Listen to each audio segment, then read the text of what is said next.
Hello friends, कैसे हैं आप सब। आई होप आप लोग ठीक होंगे, मस्त होंगे और अपने तैयारी में मग्न होंगे। इस वीडियो के लिए आप लोग को बहुत थोड़ा लंबा इंतजार करना पड़ गया। माफी चाहता हूं उसके लिए। लेकिन हम लोग लास्ट क्लास में डिस्कस किए थे नेचर ऑफ एजुकेशन के बारे में, है ना। आज हम वीडियो लेकर के आए हैं फंक्शंस ऑफ एजुकेशन, मतलब कि शिक्षा के कार्य क्या क्या हैं, है ना। ये रांची यूनिवर्सिटी के सिलेबस के अकॉर्डिंग है। तो यूनिट 1 में पढ़ना है आपको, कोर्स 2 पेपर कोर्स 2 में, है ना। काफी महत्वपूर्ण है। तो चलिए आगे बढ़ते हैं वीडियो की टॉपिक की ओर। और आगे बढ़ने से पहले अगर आप मेरा चैनल सब्सक्राइब नहीं किए हैं तो जरूर सब्सक्राइब कर लीजिएगा और वीडियो को लाइक कर लीजिएगा और अच्छा लगे तो शेयर कर लीजिएगा। चलिए आगे बढ़ते हैं हम लोग टॉपिक की ओर। तो शिक्षा के कार्य, है ना, शिक्षा के कार्य, द मीन्स कि शिक्षा के क्या क्या कार्य हैं। तो शिक्षा के कार्य और ऑब्जेक्टिव्स, मतलब कि उद्देश्य लगभग लगभग सेम होता है ना। शिक्षा का कार्य और जो उद्देश्य होता है वो लगभग लगभग सेम माना जाता है ना। जो उद्देश्य है वही उसका कार्य है। चलिए आगे बढ़ते हैं हम लोग, देखते हैं क्या है इसमें, क्या क्या क्या कार्य है, मेन मुख्य कार्य क्या क्या है, देखते हैं हम लोग। तो शिक्षा के कार्य, फंक्शंस ऑफ एजुकेशन। तो शिक्षा क्या है ये तो हम लोग डिस्कस किए ही हैं, है ना। पहले के जो वीडियो होगा उसमें आप देखिएगा शिक्षा क्या है, शिक्षा का उद्देश्य, सब सारा कुछ डिस्कस किया हुआ है। अगर डिटेल्स में जानना है तो आप वहां पे देख सकते हैं, वीडियो को देख सकते हैं, है ना। तो फिर भी शिक्षा एक गतिशील प्रक्रिया मानी जाती है ना। शिक्षा क्या है, गतिशील प्रक्रिया है। इसमें प्राचीन समय से लेकर के आज तक अनेकों परिवर्तन हुए हैं, मतलब कि जब से शिक्षा शुरू हुआ है और आज तक, मतलब कि जरूरत के अनुसार, आवश्यकताओं के अनुसार उसमें चेंजेस होते रहे हैं, है ना। और आवश्यकताएं किसकी आवश्यकताएं होती है, तो समाज की जो आवश्यकताएं होती है ना, जो उसकी जरूरत है उसी के अकॉर्डिंग इसमें चेंजेस होते हैं। और बच्चों को देश काल परिस्थिति के अनुसार प्रगति की ओर अग्रसर करती है ना। मतलब कि शिक्षा क्या करती है, समाज की जो जरूरतें हैं, जो आज की जरूरतें हैं, उसकी आवश्यकताएं जो हैं, उसको उसके अनुसार खुद को चेंज करती है ना। और बच्चों को क्या है, उसकी परिस्थिति, समय, किस जगह का है ना, स्थान के अनुसार, है ना, उसको विकसित करती है, उसको शिक्षा देती है ना। यही कारण है कि इस संबंध में विभिन्न विचारकों और शिक्षाविदों में मतभेद रहा है ना। मतलब परिवर्तन होते रहती है, इसलिए बहुत सारे विद्वानों का क्या मत क्या होता है, मैच नहीं करता है, नहीं मिलता है, उनका मतभेद होता है ना। तो इसमें डेनियल वेबस्टर ने कहा है, इस पर डेनियल वेबस्टर ने कहा है, शिक्षा का कार्य शिक्षा का कार्य भावनाओं को अनुशासित, है ना, जो इमोशंस है उसको अनुशासित करना, संवेगों को नियंत्रित, प्रेरणाओं को उत्तेजित, है ना, धार्मिक भावना और नैतिकता को विकसित करना है ना। शिक्षा का क्या क्या, डैनियल का क्या कहना है, डैनियल वेबस्टर का, कि भावनाओं को अनुशासित करना है, अनुशासन में रखना है, संवेगों को नियंत्रित करना है, प्रेरणा को उत्तेजित करना है, मतलब मोटिवेशन, जितना ज्यादा मोटिवेट होगा आदमी उतना अच्छे से काम करेगा, है ना। धार्मिक भावना और नैतिकता को विकसित करना है, जो धर्म है उसका, उसके प्रति भावना को विकसित करना, और जो मोरल कैरेक्टर्स होता है उसको डेवलप करना। क्योंकि कैरेक्टर अच्छा होगा तभी वो समाज के लिए वो यूजफुल होगा व्यक्ति, है ना। अगर कैरेक्टर ही अच्छा नहीं तो समाज का कोई उपयोग नहीं, समाज में उसका कोई उपयोग नहीं है। अब इसमें जॉन डेवी क्या कहते हैं, जॉन डेवी ने कहा है शिक्षा का कार्य असहाय प्राणी के विकास में सहायता करना है ना। शिक्षा का कार्य क्या है, असहाय प्राणी के विकास में करना, सहायता करना है। मतलब कि जो प्राणी असहाय है, जिसको कोई सहायता करने वाला नहीं है ना, उसको विकास करना है, ताकि वह सुखी, नैतिक और एक कुशल नागरिक बन सके, है ना।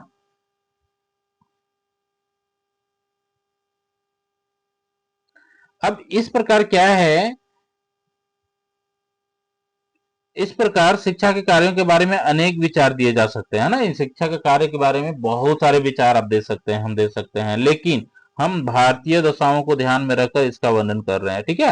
मतलब हम जो आपको बता रहे हैं वो भारत के कंडीशंस में क्या है, कैसा है ना, उसके बारे में बात कर रहे हैं। और आप इसमें देखेंगे तो बहुत सारा अलग अलग अलग कंट्री का हर जगह का अलग अलग हो सकता है, एक से ज्यादा मतलब बहुत सारा कार्य हो सकता है, लेकिन हम मेनली क्या करेंगे, भारत के अकॉर्डिंग करेंगे, है ना। तो शिक्षा के मुख्य कार्य मुख्यतः 3 भागों में बांट सकते हैं, भारत के अकॉर्डिंग शिक्षा को मुख्यतः 3 भागों में बांट सकते हैं, ठीक है। कौन कौन हो सकता है भाई, आते हैं हम लोग देखते हैं।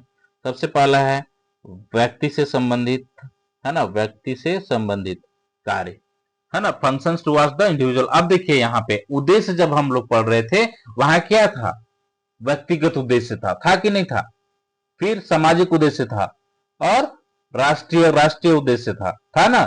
अब यहाँ पे क्या है, व्यक्ति से संबंधित कार्य है, समाज से संबंधित कार्य है, और राष्ट्र से संबंधित कार्य है ना। यानी कि function towards the individual, function towards the society, function towards the, sorry यहाँ पे इंडिविजुअल नहीं होगा, यहाँ पे नेशंस होगा, ठीक है। ये गलत है, टाइपिंग एरर हो गया, है ना, ये टाइपिंग एरर हो गया, यहाँ पे क्या होगा, नेशंस होगा,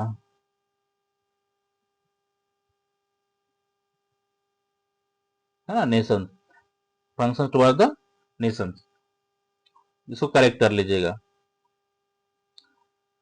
आगे बढ़ते हैं, व्यक्ति से संबंधित कार्य, है ना, व्यक्ति से संबंधित कार्य। अब व्यक्ति से संबंधित क्या क्या कार्य है, तो मनुष्य संसार के सभी प्राणियों में सर्वश्रेष्ठ माना जाता है। मनुष्य क्या होता है, संसार में जितने भी प्राणी हैं, है ना, सब में श्रेष्ठ माना जाता है, क्योंकि मनुष्य के पास क्षमताएं होती हैं, अपनी योग्यताएं होती हैं, उसकी अलग अलग रुचियां होती हैं, है ना, इत्यादि के कारण अन्य प्राणी से अलग होता है, और यही सब वजह है कि दूसरे प्राणी से अलग होता है। इस दृष्टि से शिक्षा के व्यक्ति के प्रति निम्नलिखित कार्य हैं, है ना, मतलब कि जो व्यक्ति है, हर कोई का अलग अलग इंटरेस्ट होता है, अलग अलग रुचि होता है, अलग अलग योग्यताएं होती हैं, अलग अलग एबिलिटी होता है, अलग अलग कैपेसिटी होता है ना, तो सबका अलग अलग होता है। तो इसलिए ये बाकी जो प्राणी है उससे अलग है, इसमें सोचने समझने की शक्ति है ना, जैसे जानवर वो लोग सोच नहीं सकते हैं, वो लोग आगे, है ना, वो लोग खोज नहीं करते हैं। हम लोग क्या करते हैं, प्राणी मनुष्य क्या करता है, अपनी सुविधा अनुसार, अपनी आवश्यकता अनुसार विभिन्न चीजों का खोज भी करता है ना। अब यहाँ पे क्या है, सबसे पहले व्यक्ति से संबंधित कार्य, फंक्शन टुवर्ड द इंडिविजुअल। तो सबसे पहला कार्य क्या है इसका, आंतरिक शक्तियों का विकास करना। क्या है, आंतरिक शक्तियों का विकास करना, डेवलपमेंट ऑफ इननेट पावर्स, मतलब कि हर एक बच्चा में जो उसके अंदर अंतर्निहित शक्तियां होती है उसको क्या करना होता है, उसको डेवलप करना होता है, उसको विकसित करना होता है ना। उसके बाद दूसरा कार्य क्या है, व्यक्ति का संपूर्ण तथा उचित विकास, व्यक्ति का संपूर्ण तथा उचित विकास, प्रॉपर डेवलपमेंट ऑफ पर्सनालिटी, यानी कि व्यक्तित्व जो है, आदमी जो है, बच्चा जो है, उसका जो पर्सनालिटी है उसका सर्वांगीण विकास करना, संपूर्ण विकास करना, और उचित तरीके से करना, ये नहीं कि गलत तरीके से विकसित करना है, उचित तरीके से विकसित करना है ना। शारीरिक हो गया, मानसिक हो गया, आध्यात्मिक हो गया, नैतिक हो गया, है ना, ये सब क्या है, व्यक्तित्व है। तो अब उसके बाद क्या है, भावी जीवन के लिए तैयार करना। अब भावी जीवन के लिए तैयार करने से क्या मतलब है भाई, प्रिपरेशन फॉर फ्यूचर लाइफ, मतलब दैट मीन्स कि अगर कोई बच्चा आज शिक्षा ग्रहण कर रहा है तो क्यों कर रहा है ना, ताकि वो अपने भविष्य में जो आने वाली समस्याएं हैं उसको आसानी से उसको हल कर सके, है ना, आसानी से उसको हल कर सके। किसी भी तरह की समस्या है वो उसे डिसीजन ले सके, क्या करना है, क्यों करना है, कैसे करना है, डिसीजन ले सके। उसके बाद है नैतिक एवं चारित्रिक विकास, हाँ, development of moral and character. अब देखिए इंसान, किसी भी इंसान की पहचान किससे होती है, उसके कैरेक्टर से होती है, ना कि उसकी डिग्री से होती है। अगर किसी भी इंसान का कैरेक्टर अच्छा है ना, किसी की कैरेक्टर अच्छा है तो वो इंसान क्या पूरे समाज में जाना जाएगा, पूछा जाएगा। आप कैरेक्टर से क्या मत समझते हैं भाई, कैरेक्टर से मतलब है कि कोई सर्टिफिकेट नहीं होता है, कैरेक्टर कोई सर्टिफिकेट नहीं होता है, बल्कि ये आप दूसरों के प्रति कैसे व्यवहार करते हैं, है ना, किस तरह से व्यवहार करते हैं, है ना, क्या सोचते हैं उसके प्रति, क्या सोच रखते हैं, ये मायने रखता है। उसके बाद है उत्तम नागरिकता का निर्माण करना, डेवलपमेंट ऑफ गुड सिटीजनशिप। अब सिटीजनशिप सिटीजनशिप से भाई अब देश का नागरिक है, समाज का जो नागरिक है, तो आपको तो अच्छा नागरिक बनना पड़ेगा ना, है ना। अच्छा नागरिक मतलब कि अगर कोई चीज कोई काम आपको दिया जाए तो उसकी जिम्मेदारी लें, है ना, उसकी जवाबदेही लें, है ना। और उसके बाद है आवश्यकताओं की पूर्ति करना। अब सेटिस्फैक्शन ऑफ नीड्स, है ना। अब जो भी आवश्यकताएं हैं उसको पूर्ति करना। आत्मनिर्भरता की प्राप्ति करना, मतलब कि आप जो शिक्षा ग्रहण कर रहे हैं उससे आप मतलब ऐसी शिक्षा ग्रहण करें जिससे आप आत्मनिर्भर बन सके, है ना, दूसरे पर डिपेंडेंट ना हो। क्योंकि आत्मनिर्भर व्यक्ति खुद का विकास तो करता है, उसके साथ साथ क्या करता है, देश का भी विकास करता है। उसके बाद व्यवसायिक कुशलता का विकास और development of vocational efficiency. That means कि अगर पढ़ाई के साथ साथ वोकेशनल कोर्सेस, वोकेशनल में भी ट्रेनिंग दिया जाए, उसमें भी उसको दक्षता हासिल किया करवाया जाए, ताकि जॉब मिलने में उसको किसी तरह की परेशानी न हो, है ना। अब होता है क्या कि ट्रेडिशनल कोर्स होता है, ट्रेडिशनल कोर्स में मान लीजिए गवर्नमेंट जॉब की तैयारी कर रहे हैं, नहीं हुआ तो क्या करेंगे, कुछ टेक्निकल भी होना चाहिए, है ना। उसके बाद है भौतिक सुख तथा संपन्नता की प्राप्ति। अब देखिए हर कोई जब इन्वेस्ट करता है तो क्या खोजता है, वो उसका प्रॉफिट चाहता है, ये ह्यूमन नेचर है। अगर मान लीजिए आप 10 लगा रहे हैं, तब चाहेंगे कि हम इससे हम 15 या 20 कमा लें, चाहेंगे ना। उसी तरह से आप शिक्षा जब ग्रहण करते हैं तो उसका एक ही मकसद होता है कि भविष्य में जो आने वाली समस्या है उसको आसानी से हल कर सके, और जो मेरा शौक है, जो मेरी आवश्यकता है, वो हम पूरी कर सके। Achievement of material happiness and prosperity, है ना।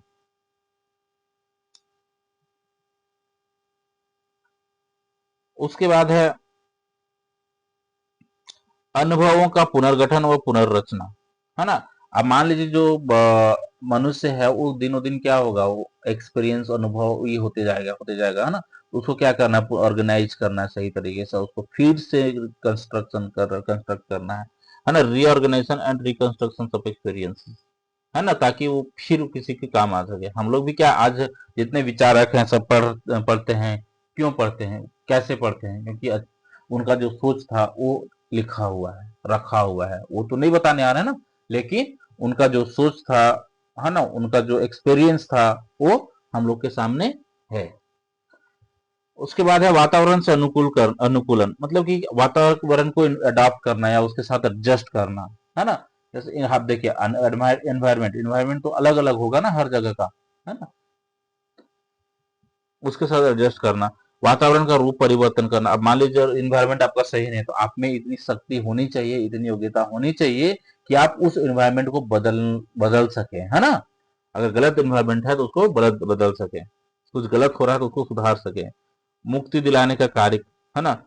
मतलब शिक्षा का कार्य है कि भाई जो भी इंसान है उसको मुक्ति दिलाया जाए। मुक्ति मतलब समझते हैं ना, सब चीज से मुक्त, मोह माया सब मुक्त, मतलब सब कुछ आप अचीव कर चुके, अब कुछ भी नहीं बचा है, बस मुक्ति का मार्ग चाहिए। अब मूल्यों का विकास, ये समावेश करना, इनकलकेशन ऑफ वैल्यूज। अब जो मूल्य हैं, जो भी मूल्य हैं उसका विकास करना, है ना।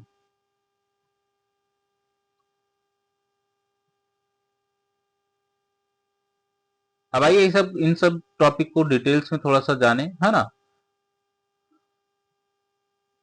आंतरिक शक्तियों का विकास करना, डेवलपमेंट ऑफ इननेट पावर्स, आंतरिक शक्तियों का विकास करना। अब देखिए जैसे हमने बताया कि प्रत्येक मनुष्य के अंदर कुछ शक्तियां, क्षमताएं, योग्यताएं निहित होती हैं, है ना। तो हर एक मनुष्य के अंदर अपनी कुछ शक्तियां होती हैं, अपनी कुछ क्षमताएं होती हैं, अपनी कुछ योग्यताएं होती हैं, जिसे शिक्षा के माध्यम से विकसित किया जाता है। किसके माध्यम से विकसित किया जाता है, तो शिक्षा के माध्यम से विकसित किया जाता है। अर्थात शिक्षा का मुख्य कार्य मनुष्य में अंतर्निहित शक्तियों का विकास करना है ना। शिक्षा का जो मुख्य कार्य है, मनुष्य के अंदर जो शक्तियां निहित हैं उसको क्या करना है, डेवलप करना है, उसको क्या करना है, बाहर निकालना है ना, ताकि वह कल्पना, तर्क, जिज्ञासा, चिंतन मनन जैसे शक्तियों को जागृत कर सके और अपने विकास के साथ साथ राष्ट्र के विकास में भी योगदान दे सके, है ना। मतलब कि अगर शक्तियों को डेवलप नहीं करेंगे तो हम दूसरों को कैसे उससे फायदा पड़ा, हम मेरे पास बहुत शक्ति है, हमको पता है या नहीं पता है, कैसे पता चलेगा, जब हम शिक्षा ग्रहण करेंगे तो वहां से हमको पता चलेगा, अरे नहीं हम मैथ में एक्सपर्ट है, नहीं हम तो आर्ट में एक्सपर्ट हैं, अरे नहीं हम तो स्पोर्ट्स में एक्सपर्ट हैं, है ना। वो वहां पता चलता है। और उसी फील्ड में अगर आप जाते हैं तो ज्यादा तरक्की करते हैं, है ना, जिसमें आपको इंटरेस्ट हो, है ना, वहां पे आप सोच सकते हैं, वहां आपका इंटरेस्ट है, वहां पे आपका जिज्ञासा उत्पन्न होता है ना। अगर किसी को पढ़ाई में मन लगता है तो उसको पढ़ने की जिज्ञासा होता है, और जिसको पढ़ाई में मन नहीं लगता है, आप लाख कोशिश कर लीजिए, वो बंदा कभी नहीं पढ़ने वाला है ना।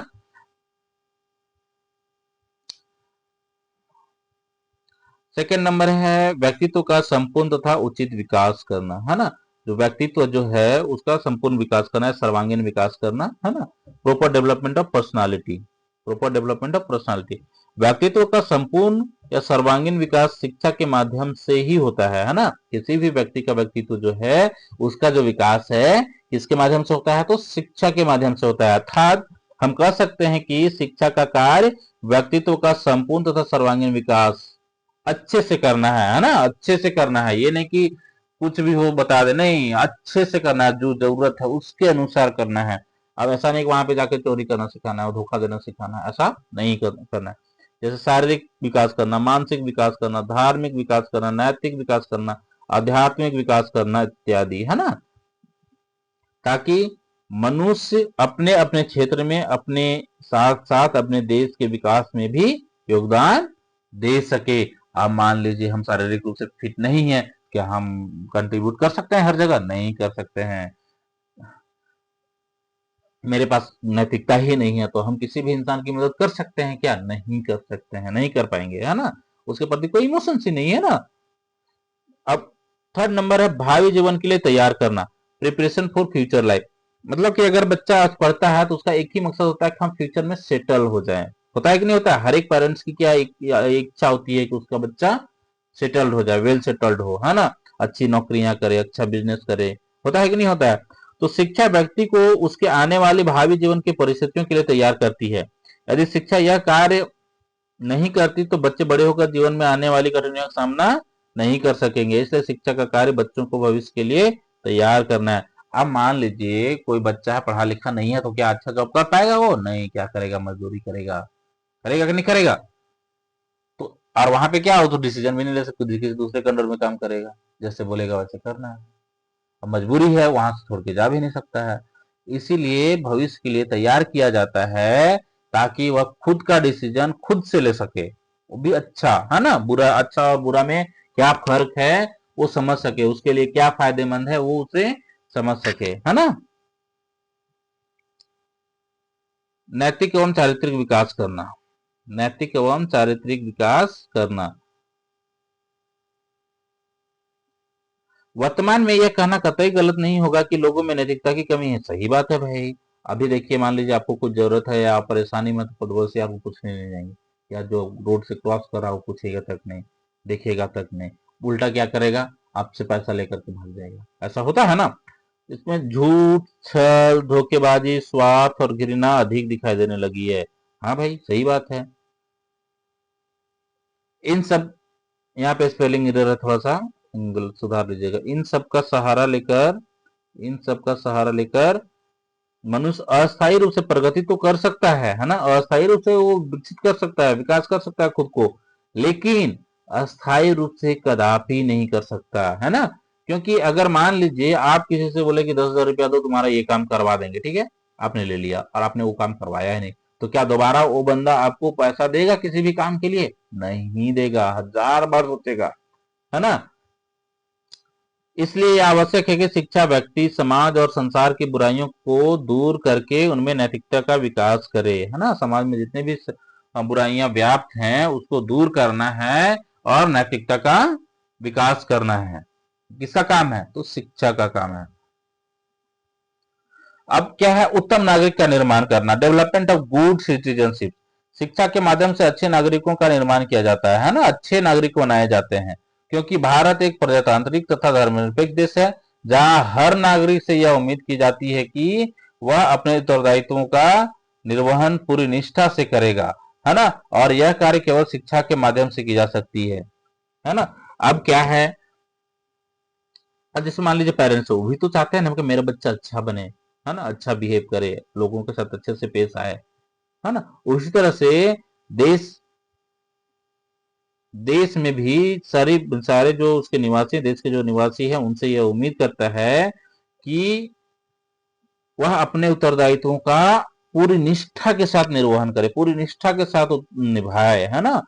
क्योंकि हर व्यक्ति अगर अपना अपना काम करेगा तो किसी को कोई परेशानी कभी भी नहीं होगी। लेकिन होता क्या है कि अपना काम तो करते ही नहीं है और दूसरों को भी डिस्टर्ब करते चलते हैं, आजकल करते हैं कि नहीं करते हैं। उसके बाद है आवश्यकताओं की पूर्ति। तो मनुष्य एक सामाजिक प्राणी है। क्या है सामाजिक प्राणी? मतलब समाज में रहने वाला। इसकी मूलभूत आवश्यकताएं रोटी, कपड़ा और मकान है। बेसिक जो नीड्स हैं क्या है? रोटी है, कपड़ा है, मकान है। मतलब कि खाने के लिए रोटी होना चाहिए, रहने के लिए एक छत होना चाहिए और पहनने के लिए एक वस्त्र होना चाहिए, है ना।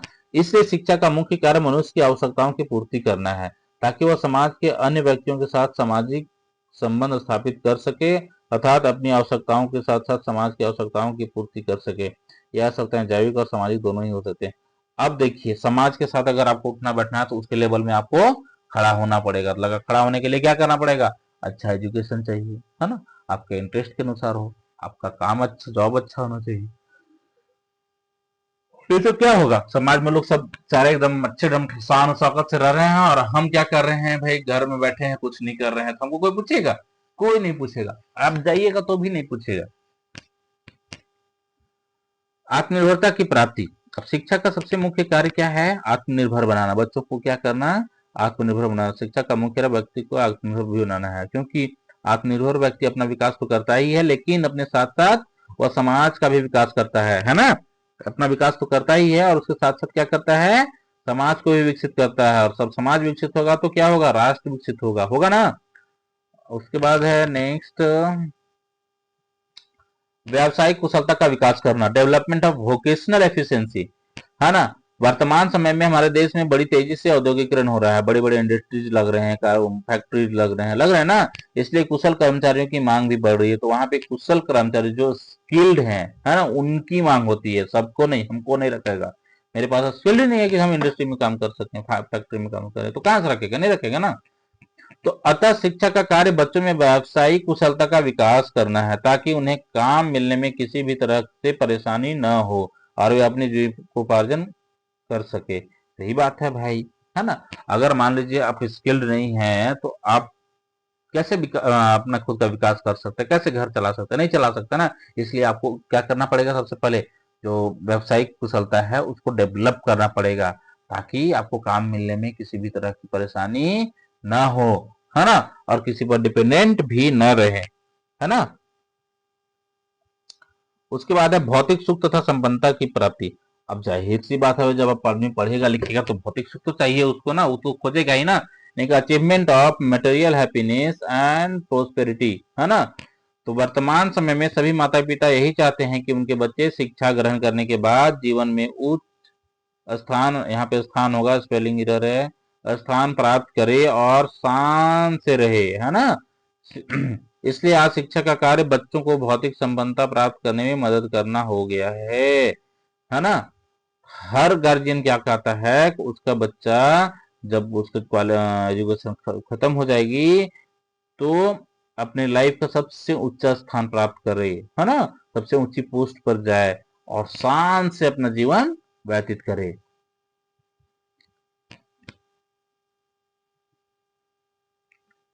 उसके बाद अनुभवों का पुनर्गठन एवं पुनर्रचना, reorganisation and reconstruction of experiences. तो मानव अपने वातावरण तथा अन्य व्यक्तियों के साथ रहते हुए विभिन्न प्रकार के अनुभव प्राप्त करता है ना। मानव क्या करता है कि अपने वातावरण तथा शिक्षा के द्वारा, वातावरण तथा, सॉरी,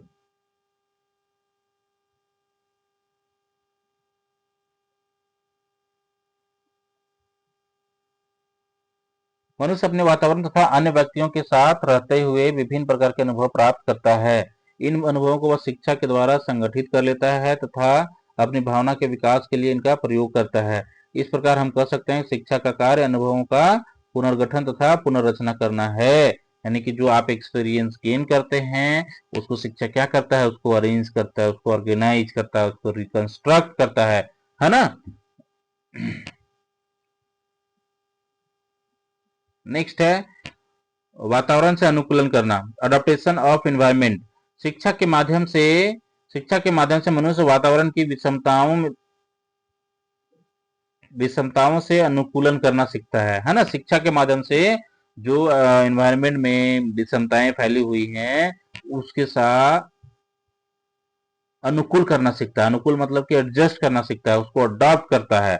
और कभी कभी तो वातावरण को ही अपने अनुकूल बना लेने का कार्य करता है। होता है कभी कभी अगर आप वातावरण आपके अनुकूल नहीं है, आप क्या करते हैं, उसको चेंज करने की कोशिश करते हैं, क्योंकि इस जीवन में समर्थ की विजय तथा असमर्थ की हार होती है। वातावरण का रूप परिवर्तन करना, मॉडिफिकेशन ऑफ एनवायरमेंट। शिक्षा का कार्य छात्रों को केवल वातावरण से अनुकूलन करना ही नहीं बल्कि उन्हें इस तरह से तैयार करना है कि वह वातावरण में सुधार कर सके, अर्थात उसे अपने अनुकूल बना सके, है ना।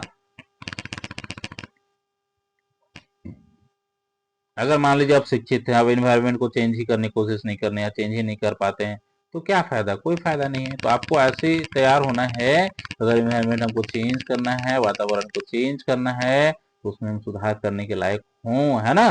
तो उसके बाद है मुक्ति दिलाने का कार्य। उपनिषद में कहा गया है कि सा विद्या या विमुक्तये, अर्थात शिक्षा वही है जो मानव को मुक्ति दिलाने का कार्य करे। इस प्रकार शिक्षा का कार्य यह भी है कि वह मानव को मुक्ति के मार्ग पर ले जाए, है ना। मुक्ति दिलाना मतलब कि सब कुछ से मुक्ति, सब कुछ आप प्राप्त कर लिया, ऐसा कोई चीज नहीं है जो आपसे बचा हो, है ना। उसके बाद मुक्ति के मार्ग पर चल जाना है। उसके बाद है मूल्यों का विकास तथा समावेश करना, इनकलकेशन ऑफ वैल्यूज। वर्तमान समय में मनुष्य अत्यंत भौतिकवादी हो गया है। क्या हो गया है, अत्यंत भौतिकवादी हो गया है। आगे बढ़ने की जिद ने हमारे अंदर सामाजिक एवं सांस्कृतिक मूल्यों को विलुप्त करते जा रहा है, यानी कि जो भी कल्चर है वो सब सारी चीजों को क्या कर रहा है, वो खत्म करते जा रहा है। अनैतिकता के माहौल में भारतीय मूल्य दम तोड़ती नजर आ रही है ना। अनैतिकता के माहौल में भारतीय मूल्य दम तोड़ती नजर आ रही है। अब दिन रात गलत काम हो रहा है कि नहीं हो रहा है। ऐसी परिस्थिति में शिक्षा का महत्वपूर्ण कार्य यह हो गया है कि वह छात्रों में भारतीय मूल्यों का विकास करे, ताकि वह उसकी नैतिकता डेवलप हो और लोगों के प्रति सहानुभूति हो, है ना। चलिए अब आते हैं समाज से संबंधित कार्य। तो समाज से संबंधित कार्य में शिक्षा तथा समाज परस्पर एक दूसरे से क्या है, वो संबंधित होते हैं, है ना। इसलिए हर समाज अपने उद्देश्यों तथा आवश्यकताओं के अनुसार शिक्षा की व्यवस्था करता है। इस प्रकार समाज के प्रति शिक्षा के कुछ कार्य हैं जिसे निम्न बिंदुओं के माध्यम से समझ सकते हैं।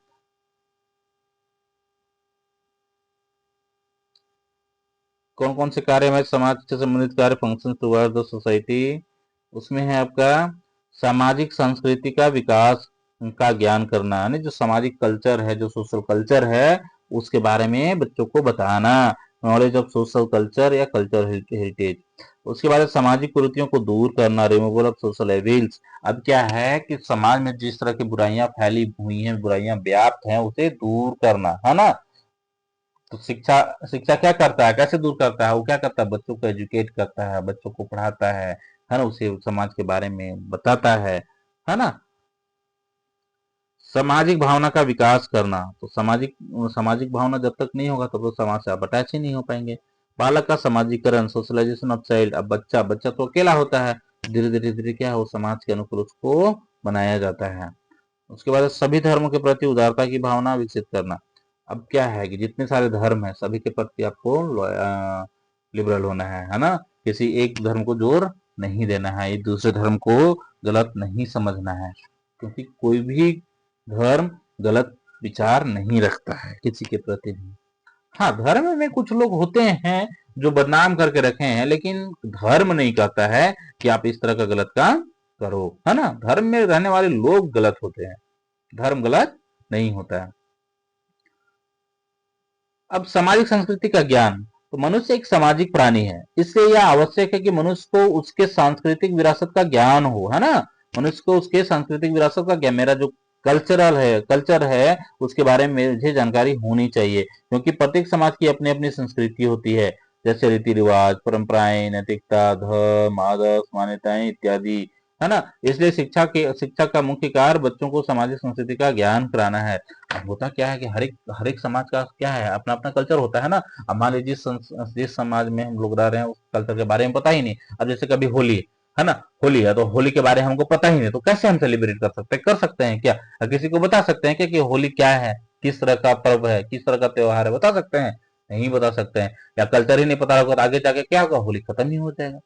तो शिक्षा क्या करता है, इन सब चीजों के बारे में बताता है।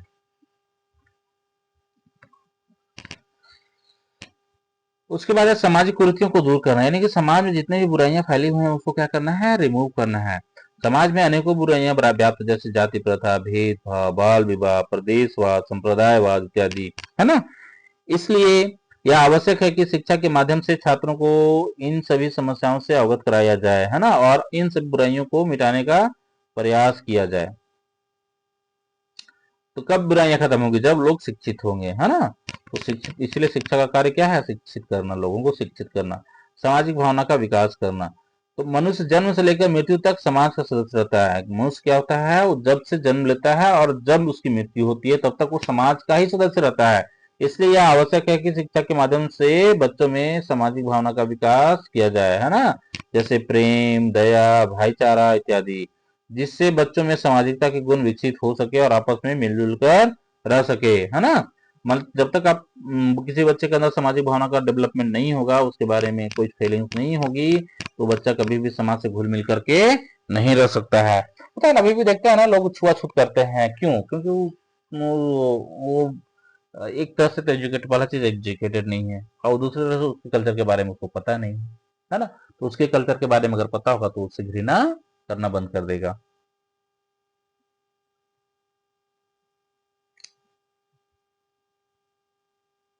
उसके बाद आता है बालक का समाजीकरण। बालक का समाजीकरण,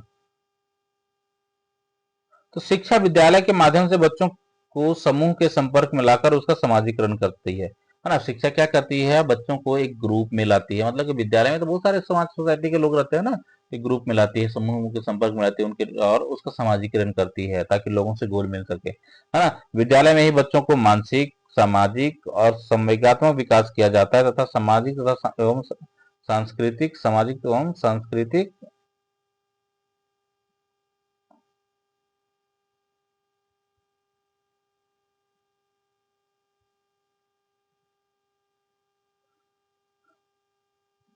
सामाजिक एवं सांस्कृतिक आदर्शों एवं मान्यताओं की शिक्षा प्रदान की जाती है। सामाजिक एवं सांस्कृतिक आदर्शों के बारे में कहाँ बताया जाता है, तो शिक्षा में बताया जाता है, शिक्षा के माध्यम से बताया जाता है। ये बातें ही बच्चों के समाजीकरण में योगदान देती हैं, और ये यही बात जो है उसके समाजीकरण करने में महत्वपूर्ण योगदान देती है। उसके बाद है सभी धर्मों के प्रति उदारता की भावना विकसित करना। अब क्या है, किसी एक धर्म को गलत नहीं मानना, kind attitude towards all religion, यानी कि सभी धर्म बराबर हैं। समाज में धार्मिक भेदभाव व्याप्त है, लोग अपने धर्म को सर्वश्रेष्ठ मानते हैं, जिस कारण आए दिन विवाद होता रहता है। लेकिन वास्तव में देखा जाए तो कोई भी धर्म दूषित विचारों को जगह नहीं देती है, अर्थात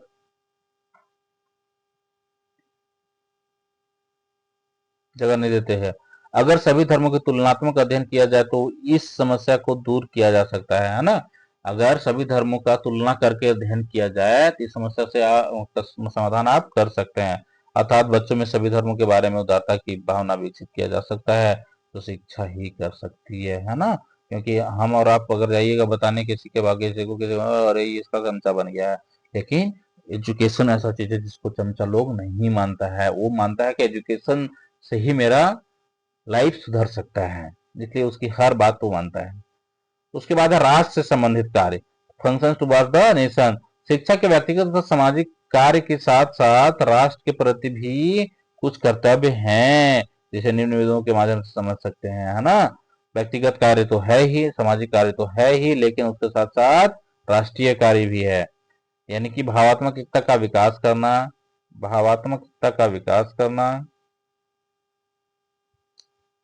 डेवलपमेंट ऑफ इमोशनल इंटीग्रेशन, लोक कल्याण को पहले रखना, मतलब पब्लिक के सेवा पहले रखना है, पुटिंग पब्लिक वेलफेयर फर्स्ट, नागरिक और सामाजिक कर्तव्यों की भावना का समावेश करना, inculcation of sense of civic and social duties, राष्ट्रीय एकता की भावना का विकास करना। यहाँ पे भावना होगा, न छूट गया, ठीक है, सुधार कर लीजिएगा। राष्ट्रीय एकता की भावना का विकास करना, development of the feelings of national integration, है ना। राष्ट्रीय एकता नहीं होगी तो कोई भी देश विकसित नहीं कर पाएगा, है ना। राष्ट्र का विकास करना, डेवलपमेंट ऑफ नेशन, राष्ट्रीय अनुशासन, नेशनल डिसिप्लिन, मतलब देश में डिसिप्लिन मेंटेन करना, कुशल कार्यकर्ताओं की पूर्ति, सप्लाई ऑफ स्किल वर्कर्स, मतलब कि बच्चों को ऐसे ट्रेन करना है कि वो आगे चल करके रोजगार पाने के लिए इधर उधर न भटके, है ना, तो तुरंत रोजगार मिल जाए। अब बात करते हैं भावात्मक एकता का विकास करना है।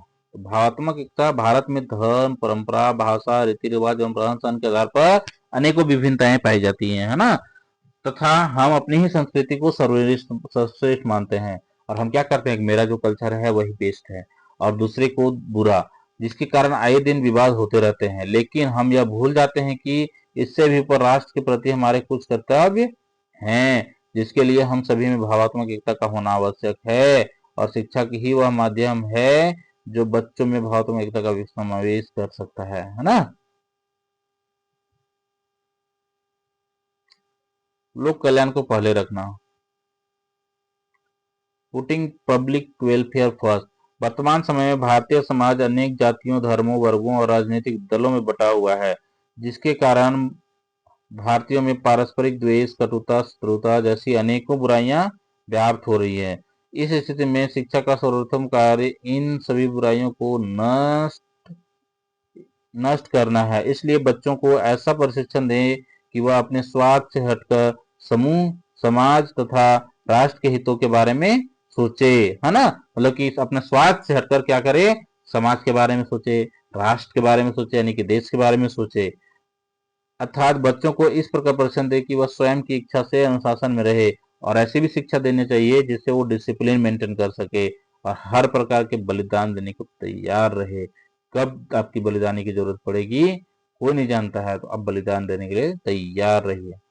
क्योंकि समाज में मान लीजिए अगर कुछ दंगा हो गया, कुछ लड़ाई झगड़ा, तो अगर आप जा करके नहीं समझाएंगे लोगों को तो लड़ाई खत्म हो सकता है क्या? नहीं हो सकता है। उसमें आपको 2-4 लाठी मार भी खाना पड़ सकता है ना। और सार्वजनिक हित में योगदान देकर देश का कल्याण कर सकेगा। चलिए ठीक है, सेकंड नंबर हो गया। अब आते हैं थर्ड नंबर, नागरिक और सामाजिक कर्तव्यों की भावना का समावेश करना, यानी कि नागरिक के जो कर्तव्य हैं, समाज के जो कर्तव्य हैं, उसकी भावना को समावेश करना है।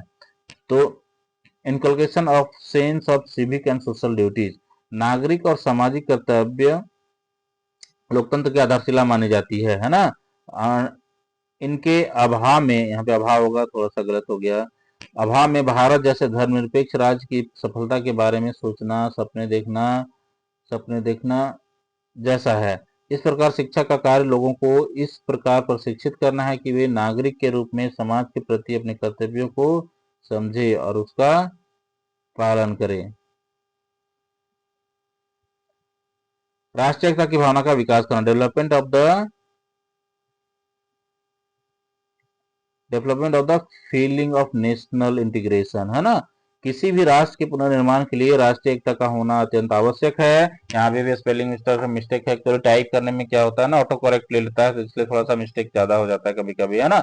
अत्यंत आवश्यक है क्योंकि वर्तमान में हम लोग जिस प्रकार से जातीयता, क्षेत्रीयता, सांप्रदायिकता, प्रांतीयता तथा भाषा के आधार पर लड़ते रहे हैं, एक दिन अवश्य ही हम सबको ले डूबेगा, है ना। और इसका खामियाजा पूरे राष्ट्र को भुगतना पड़ेगा। जाहिर सी बात है, अगर हम लोग लड़ाई करेंगे तो देश को तो नुकसान होगा ना।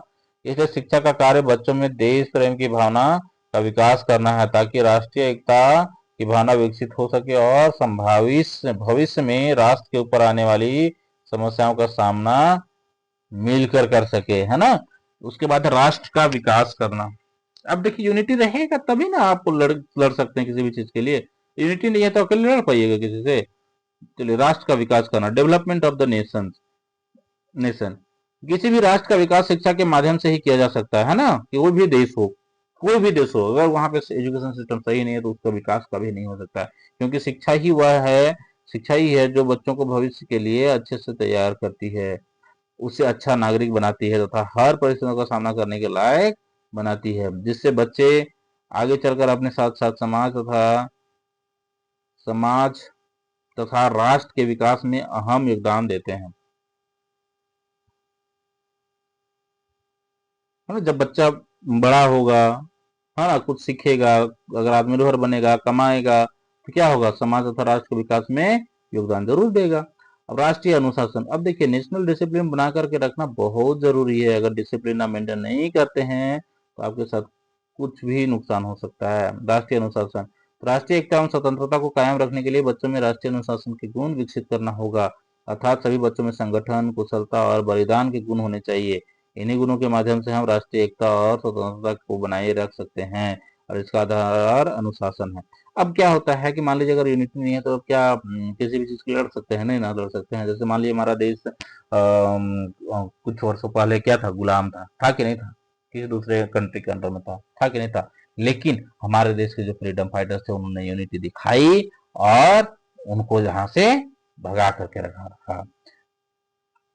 इस संबंध में डॉक्टर राधाकृष्णन ने कहा है कि राष्ट्रीय एकता और मेल का आधार है राष्ट्रीय अनुशासन। मतलब राष्ट्रीय एकता और जो मेल है उसका एक ही आधार है, और क्या है, राष्ट्रीय अनुशासन।